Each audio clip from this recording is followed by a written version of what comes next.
आप देख रहे हैं बेसिक की खबरों। बेसिक की खबरों में एक बार फिर से आप सभी का स्वागत करते हैं। साथियों, आज की वीडियो में हम दो ऐसी बातों के बारे में बात करेंगे जिनके बारे में शिक्षक, खासकर उत्तर प्रदेश के बेसिक शिक्षक बहुत दिनों से मांगे कर रहे हैं। तो ये दो खबरें हैं हमारी, जिसमें से सबसे पहली, शिक्षक बनेंगे राज्य कर्मचारी। क्या शिक्षकों को सरकार राज्य कर्मचारी का दर्जा देने वाली है? शिक्षकों को परिषदीय शिक्षकों को भी ईएल मिलेगी? चल अचल संपत्ति पर क्या घमासान मचा हुआ है? और दूसरी पॉइंट है हमारा, प्रधानाचार्य को, इन चार प्रधानाध्यापक को 4800 से 7600 का ग्रेड पे कर दिया गया है। साथियों, हम इन सारी चीज़ों के बारे में बात करेंगे। शिक्षक क्या सच में राज्य कर्मचारी बन पाएंगे, इसके बारे में हमारे सूत्रों से क्या खबर मिली है, वो सारी चीज़ें बात करेंगे।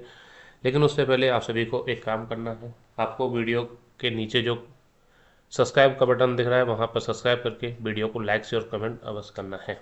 साथियों, पहले बात कर लेते हैं हम शिक्षक बनेंगे राज्य कर्मचारी और चल अचल संपत्ति पर क्या चल रहा है उसके बारे में। चल अचल संपत्ति के बारे में प्रत्येक वर्ष जनवरी के महीने में आदेश आते रहते हैं कि सभी राज्य कर्मचारियों को, अधिकारियों को और केंद्रीय कर्मचारियों को अपनी चल अचल संपत्ति का ब्यौरा देना होता है। इसमें कभी भी शिक्षकों को या शिक्षणेतर कर्मियों को शामिल नहीं किया गया, लेकिन इस साल शिक्षकों और शिक्षणेतर कर्मियों को शामिल किया जा रहा है। इसके बारे में सचिव स्तर से भी आदेश आ गया है। उन्होंने कहा है कि जो भी खंड शिक्षा अधिकारी हैं, वो अगर शिक्षक अपना चल अचल संपत्ति का ब्यौरा नहीं दर्ज करते हैं ऑनलाइन, तो उनको सैलरी ना दें। और एक आदेश आया है कार्यालय वित्त एवं लेखाधिकारी बेसिक शिक्षा आजमगढ़ की तरफ से। ऐसे ही और कई सारे जिलों में ये आदेश आ चुके हैं। किस तरीके से ऑनलाइन ये आपको चल अचल संपत्ति का ब्यौरा दर्ज करना है, उसके लिए हम अपने चैनल पर पहले ही वीडियो डाल चुके हैं। आप उसमें से देखकर अपनी संपत्ति का ब्यौरा दर्ज कर सकते हैं। साथियों, ये आदेश है, इसमें साफ लिखा हुआ है, समस्त अधिकारियों, शिक्षकों, शिक्षणेतर कर्मियों के संबंध में शिक्षक दिनांक 31 जनवरी 2026 से पूर्व मानव संपदा पोर्टल पर चल एवं अचल संपत्ति का विवरण प्रस्तुत करने के संबंध में उन्होंने कहा है कि जो भी कर्मचारी, शिक्षक, शिक्षणेतर कर्मचारी कोई भी हैं, उनके द्वारा 31 जनवरी 2026 से पूर्व अगर चल अचल संपत्ति का ब्यौरा मानव संपदा पोर्टल पर अपलोड कर दिया है, तो ही उनको जनवरी 26 का वेतन फरवरी 26 में दिया जाए, अन्यथा नहीं दिया जाए। क्योंकि इसके संबंध में महानिदेशक स्कूल शिक्षा उत्तर प्रदेश लखनऊ का भी एक आदेश आया है 20 जनवरी 2026 को। उन्होंने भी आदेश जारी कर दिया है। साथियों, हमेशा से ये जो चल अचल संपत्ति का ब्यौरा है वो कर्मचारियों को, राज्य कर्मचारियों को देना होता था। इसलिए ऐसी सुनने में आ रहा है कि शायद सरकार के अंदर खाने ऐसी बातें चल रही हैं कि शिक्षकों को भी ये आपका राज्य कर्मचारी का दर्जा दे दिया जाए। क्योंकि राज्य कर्मचारी का दर्जा मिलने से काफ़ी सारी सुविधाएं अलग से मिलने लगती हैं। जैसे चिकित्सा का जो कैशलेस मेडिकल का भी आदेश हुआ है 5-7 दिन पहले, उसमें वहाँ पर राज्य कर्मचारियों को मिलता है अपना पंडित दीनदयाल उपाध्याय स्कीम के तहत, और शिक्षकों को मिलेगा ये आपका आयुष्मान कार्ड के थ्रू मिलेगा। तो इसमें काफ़ी सारे अंतर हैं। शिक्षकों को एक ईएल मिलती है, बाकी राज्य कर्मचारियों को अलग ईएल मिलती हैं। तो इसके बारे में काफ़ी समय से मांग चल रही है। अभी क्योंकि शिक्षकों की मांगें पूरी थोड़ी थोड़ी की जा रही हैं, जिनमें से सबसे बड़ी मांग थी कैशलेस इलाज की, जो कि अभी पूर्ण कर दी गई है। क्योंकि अगले साल राज्य में चुनाव आने हैं, इसलिए ये सुनने में आ रहा है कि इलेक्शन के समय से पहले तक शायद जो परिषदीय शिक्षक हैं, इनको भी राज्य कर्मचारी का दर्जा दिया जा सकता है।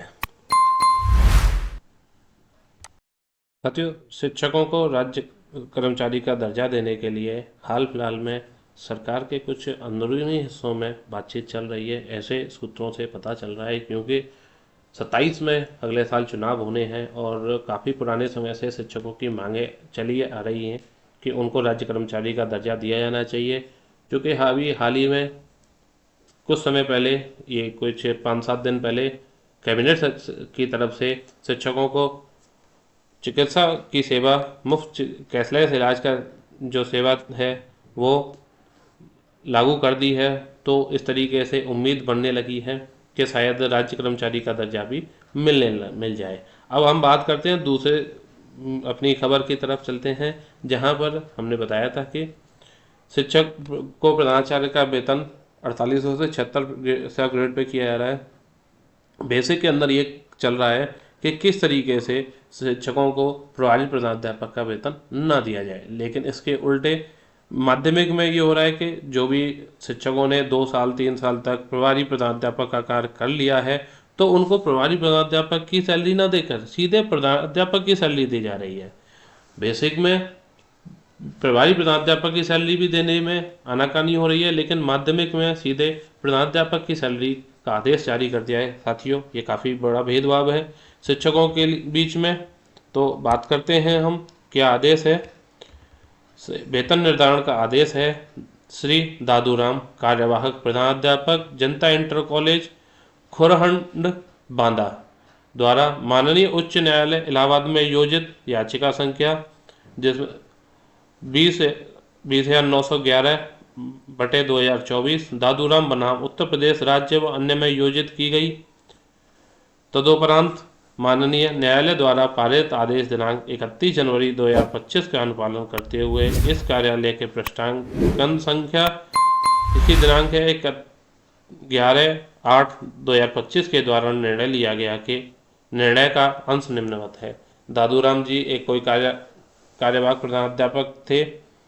उन्होंने माननीय उच्च न्यायालय में एक केस दायर कर दिया कि उनको भी ये उच्च जो प्रधानाध्यापक का सैलरी मिलनी चाहिए, क्योंकि वो कार्यवाहक प्रधानाध्यापक के कार्य कर रहे हैं। इसके मामले में 31 जनवरी 2025 को एक आदेश जारी किया गया था। उसके बाद फिर जो कार्यालय द्वारा 11/8/2025 को एक निर्णय लिया, वो निर्णय क्या है बात करते हैं। याची दादूराम प्रभारी प्रधानाध्यापक जनता इंटर कॉलेज खुरंड बांदा के प्रबंधक के माध्यम से प्रेषित प्रत्यावेदन 4/2/2025 एवं 24/3/2025 में उल्लेखित बिंदुओं तथा कार्यालय में उपलब्ध अभिलेखों एवं शिक्षा निदेशक सामान्य 1/3 अनुभाग उत्तर प्रदेश प्रयागराज के द्वारा प्रदत्त मार्गदर्शन 30/4/2025 के अनुशीलन में पाया गया कि दादूराम प्रवक्ता कार्यवाहक प्रधानाचार्य जनता इंटर कॉलेज खुरंड बांदा को कार्यवाहक प्रधानाध्यापक के पद हेतु कार्यालय पत्रांक 3/6/2024 के द्वारा अनुमोदन प्रदान किया गया तथा दिनांक से श्री दादूराम प्रभारी प्रधानाध्यापक द्वारा जनता इंटर कॉलेज खुरंड के पद पर निरंतर कार्यरत है। इन्होंने बताया कि 6/3/2025 को ये जो है अनुमोदन किया गया, उसके बाद ये लगातार ये इस पद पर कार्यरत हैं। अतः माध्यमिक शिक्षा अधिनियम 1921 के अध्याय 2 के विनियम 2/3 में विहित व्यवस्था के अनुसार दादूराम कार्यवाहक प्रधानाचार्य जनता इंटर कॉलेज खुरंड को प्रधानाध्यापक के पद का वेतन भुगतान योग्य है। उन्होंने कहा कि जब से इन्होंने अपनी पद संभाला है 6 मार्च 2024 से अनुमोदन किया था, तभी से ये कार्यवाहक का पद संभाल रहे हैं, तो उसमें ये योग्य पाए गए हैं। अब इसमें नीचे आता है उपरोक्त के अनुपालन में दादूराम कार्यवाहक प्रधानाध्यापक जो है उनको वेतन निर्धारण निम्नवत किया जाता है। इनका वेतन निर्धारण किया गया है 1/1/2024 को प्रवक्ता वेतन क्रम 4800 ग्रेड पे था इनका। इसके बाद कार्यवाहक प्रधानाचार्य वेतन क्रम 15,800 से 31,900 ग्रेड पे 7600 कर दिया के पद पर दिनांक 3/6/2024 को अनुमोदन प्रदान करने के फलस्वरूप वास्तविक कार्यवाहक ग्रहण तिथि दिनांक 1/1/2024 को निर्धारित वेतन। तो इन्होंने क्या किया है कि 4600 से सीधे 7600 ग्रेड पे कर दिया है। इसके बाद 1/7/2024 को वार्षिक वेतन वृद्धि प्रदान कर दी है, इनको लेवल 12 में पहुंचा दिया है। वहां पर लेवल 8 था 4600 ग्रेड पे, सीधे लेवल 12 में पहुंचा दिया गया है।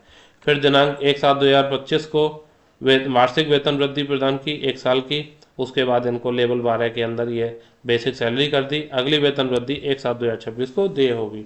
तो साथियों, इनको 4200 ग्रेड पे 4800 ग्रेड पे से 7600 ग्रेड पे में सीधे पहुंचा दिया गया है, क्योंकि इन्होंने 1 साल तक जो है प्रभारी प्रधानाध्यापक का कार्य कर लिया है। लेकिन बेसिक के अंदर 4-4 6-6 सालों से लोग प्रभारी प्रधानाध्यापक का कार्य कर रहे हैं, फिर भी उनको प्रभारी प्रधानाध्यापक या प्रधानाध्यापक की सैलरी देने के लिए बहुत सारे तामझाम हो रहे हैं। हाईकोर्ट का आदेश जारी करने के बाद भी ये सारी चीज़ें चल रही हैं। तो साथियों, ये एक बहुत बड़ा भेदभाव है दोनों तरफ से। उम्मीद करते हैं बेसिक में ये सारी चीज़ें जल्दी से जल्दी हो जाएं। ये थी हमारी आज की वीडियो। रखते हैं बस इतना ही, मिलते हैं बस अपने वीडियो में, तब तक के लिए धन्यवाद।